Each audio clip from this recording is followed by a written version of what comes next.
Hey everyone, Poindexter here. Today we begin our final week of missions in August, and we'll be performing in some detail the end of the month sequence. First, we need to make a minor correction on the player log sheet. In the last video, I accidentally promoted the 4th Fighter Group due to my bad math. They are not yet ready for promotion, so I've corrected the numbers accordingly. The 4th Group are still at the green skill level, but are very close to promotion. And with that bit of housekeeping out of the way, we're on to our next mission.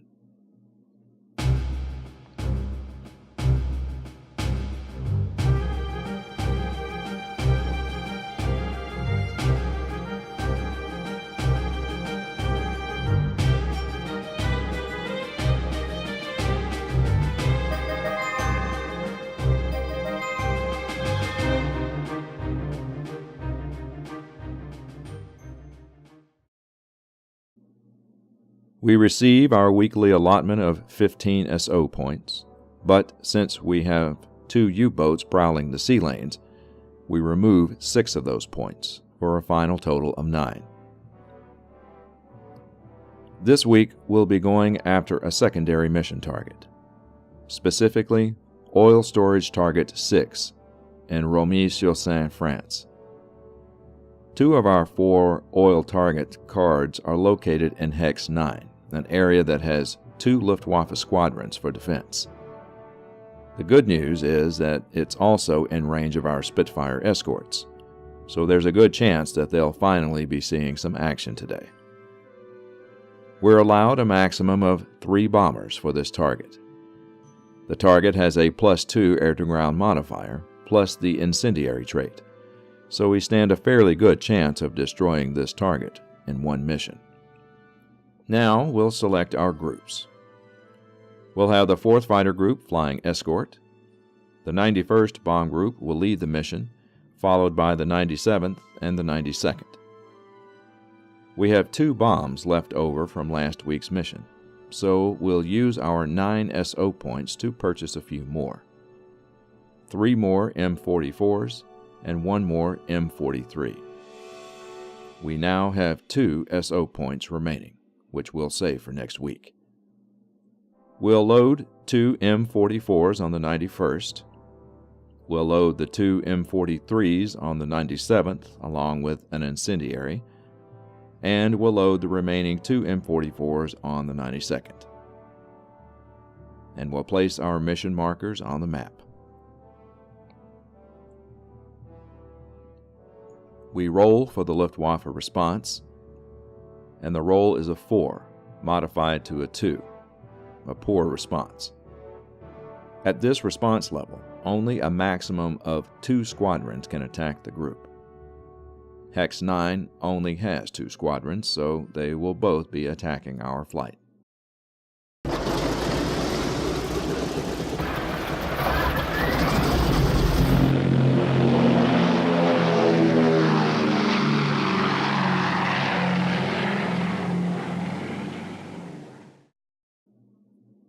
Our bombers form up over England and head for France. We draw a target-bound event card, and we draw occupation resistance. Since we are not playing with the optional intelligence rules, this does not apply, and we ignore it. Our groups cross the coast and arrive in the target area. For the first time in the campaign, the Luftwaffe scrambles and rises to meet us in combat. 2 squadrons are activated, so we draw 2 random bandit counters. We draw a no bandit counter and a veteran FW-190. The no bandit counter is discarded, but now our boys are going up against some of the Luftwaffe's best pilots. Our Spitfire group is flying high escort, which negates our bandits out of the sun tactic. Normally, if there were several bandits on the track, we would roll a dice for bandit selection. In the high escort position, a roll of 5 or greater would give us the opportunity to choose which bandits to attack. Otherwise, we would select the bandits from left to right on the bandit counters track.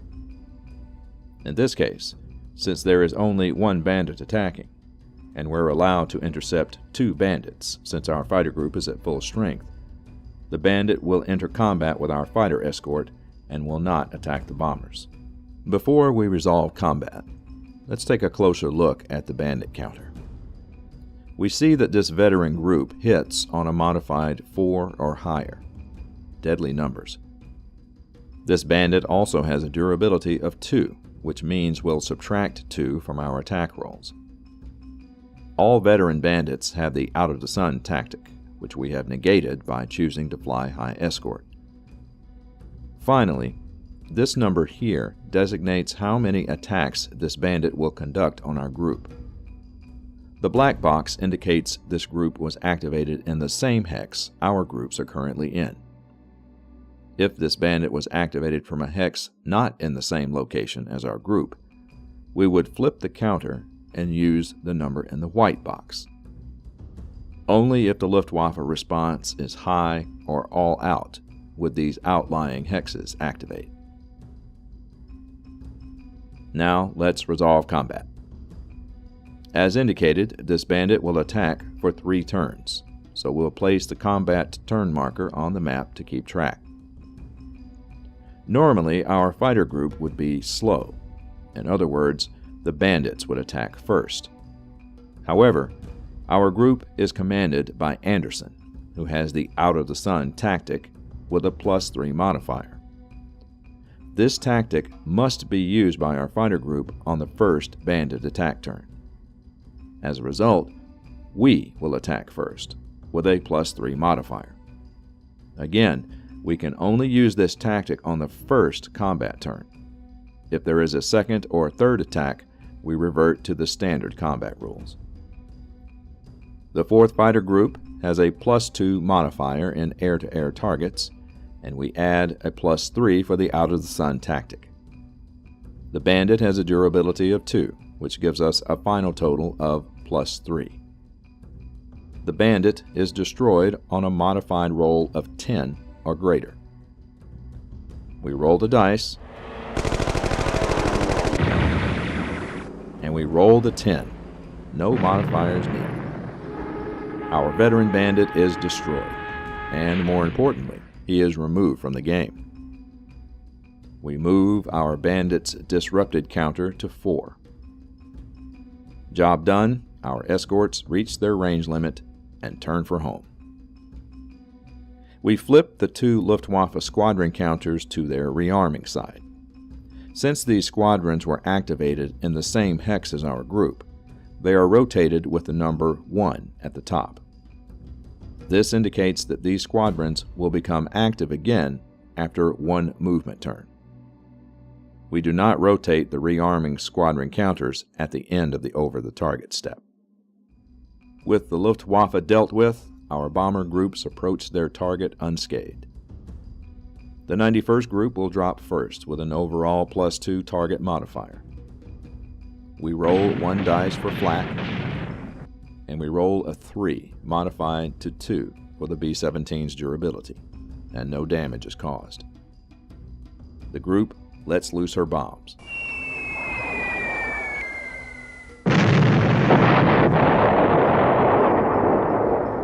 And the target receives 4 hits, 3 from a modified 11 and 1 from a modified 5.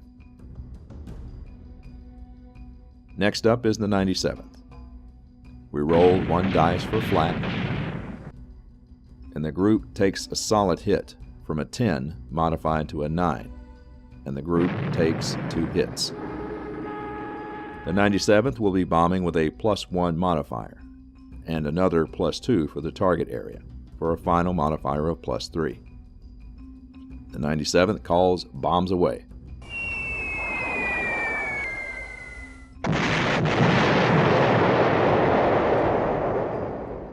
And the target takes 4 more hits, 2 from a modified 9 and 2 from a modified 11. The incendiary misses on a modified 4. We need 3 more hits to destroy the storage facility, and it'll be up to the 92nd to deliver the goods. We roll 1 dice for flak, and the 92nd takes a solid hit with a 9 modified to an 8 from B-17 durability, and the 92nd takes 2 hits. The 92nd will be bombing with a -1, but we add +2 for the target with a final modifier of +1. The 92nd toggles her bomb load.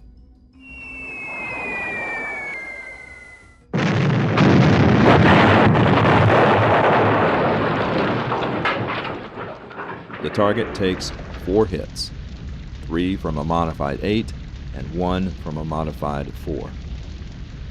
With 12 points of damage, the oil storage facility is destroyed, and we receive 2 victory points. Our groups turn for home, and we draw an event card. And we draw bonus SO points. Since we destroyed the target, we receive SO points equal to the target's victory points, in this case 2. We now have a total of 4 SO points. We move our group to Hex 11, and the rearming Luftwaffe squadrons are flipped back to their active status. Fortunately for us, the poor response means they will not be able to attack us again. And we make it back to England once again. It was another successful mission, and we have promotions to award. The 4th Fighter Group received 3 points, 2 for the mission and 1 for shooting down a bandit, and that promotes them to average. The 91st gains another experience level thanks to Ray's experience boosting trait, and they are now skilled. And the 97th is also promoted to average. Our current victory point total sits at 9. Looking at the campaign results, it's clear that we've barely made a dent in the overall score, but we've got 4 months to go, and this score will get better as we bring in more groups. We have one more mission to perform, and that's the anti-submarine mission. The 93rd Group did well last week, destroying one of the U-boats. Let's hope they will be as successful this week. Remember, there is no plotting of waypoints on this particular mission. We simply roll 1 dice for each U-boat. On a modified roll of 7 or greater, we destroy the target. Since the 93rd still has a -1 air-to-ground stat, we'll need to roll an 8 or better. We roll 2 dice, and we roll a 10 and a 1. The 10 is a hit, and another U-boat is destroyed. The 93rd receives 2 experience points, 1 for the mission and 1 for destroying the U-boat. And we receive 2 more victory points for destroying another U-boat, for a total of 11. We now roll for the target damage check for Airfield 14. If we roll a 6 or greater, the airfield will be completely repaired. We roll a 9, and the airfield is now undamaged. We move the calendar marker to month end, and that concludes our missions for this week. We're now at the end of August, and we'll begin our end of the month steps.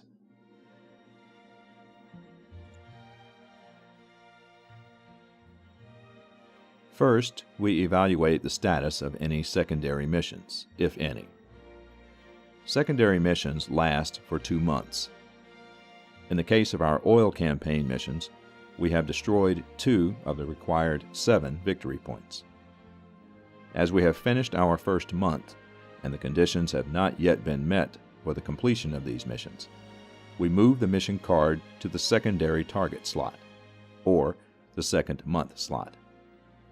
We have until the end of September, our new month, to complete these objectives, or else we will suffer the penalties indicated on the card. Next up are the German defense adjustments. Battles in the Mediterranean and the USSR were happening at the same time as the war in Europe. Flying Fortress Leader simulates the struggles of these fronts by rolling for war front adjustments. For each theater, we roll a die, adding any modifiers, to advance or retreat these theaters. In this case, there are no theater modifiers, so the theaters will advance on a roll of 9 or greater, or retreat on a roll of 2 or less. We'll roll for the Mediterranean theater first, and we roll a 10. We advance the Med theater from Torch to Morocco. Now we'll roll for the USSR, and we roll a 1, a retreat. Since the USSR is already at its minimum starting position, it remains at Stalingrad. Now we'll select the number of new Luftwaffe squadrons to place on the map. We choose the amount equal to the number of current supply points, in this case 7. The next step is to deploy our new squadrons to each theater.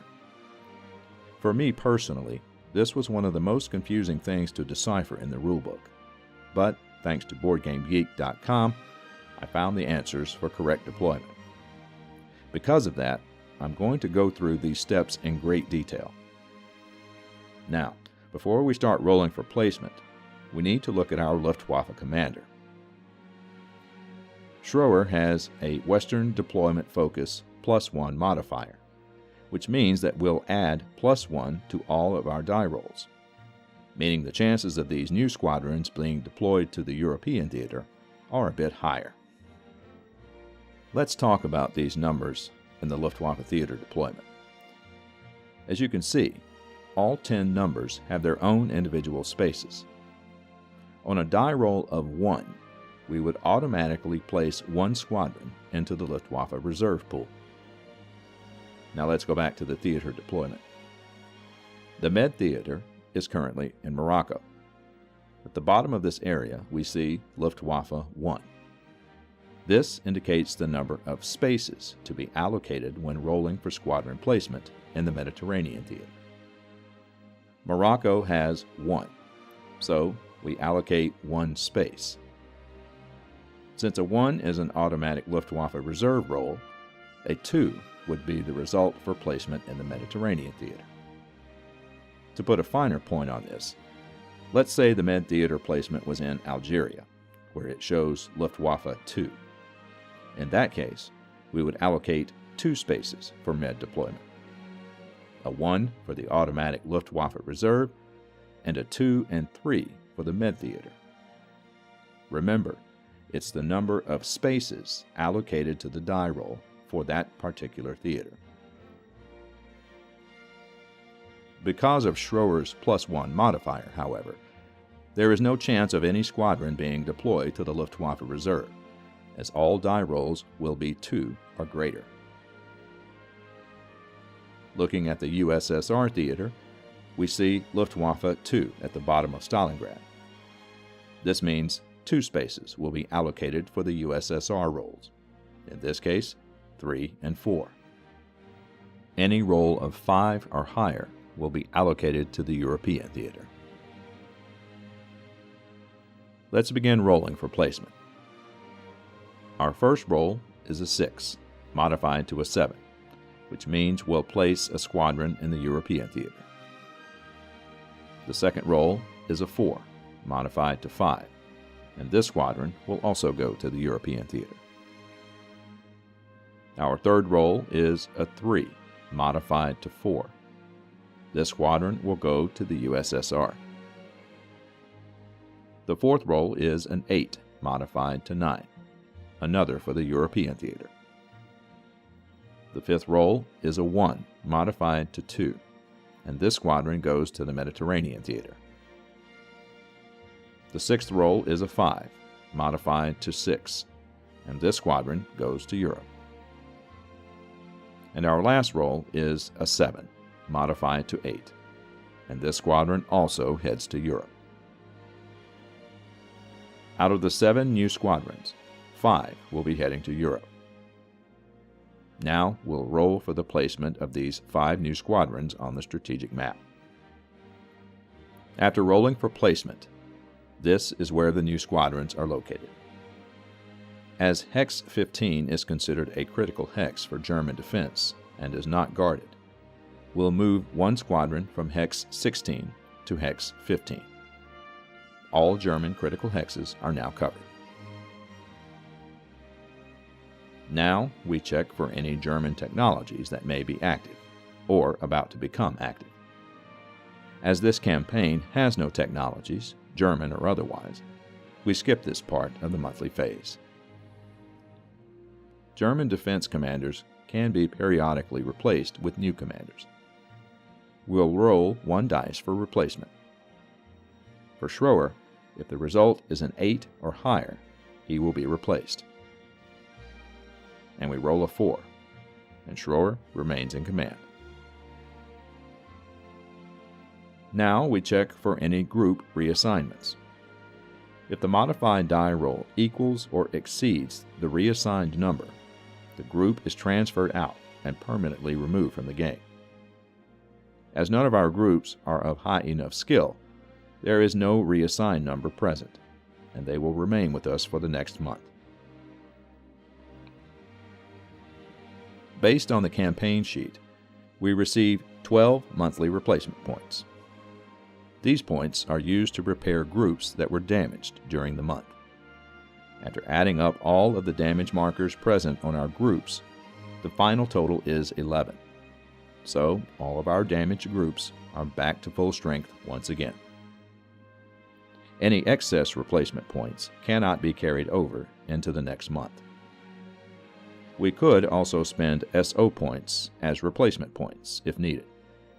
1 SO point is equal to 2 replacement points. Finally, we'll need to build any destroyed factories. As we have a build marker present, we'll draw a new factory target card. The factory adds 2 supply points, so we'll place a 2 supply marker on the aircraft factory monthly output. We adjust the calendar to our new month, and the end of the month phase is complete.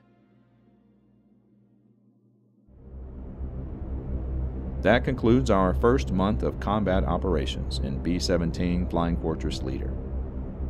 The Luftwaffe's strength is expanding on the continent, and our future missions will see more of their presence as a result.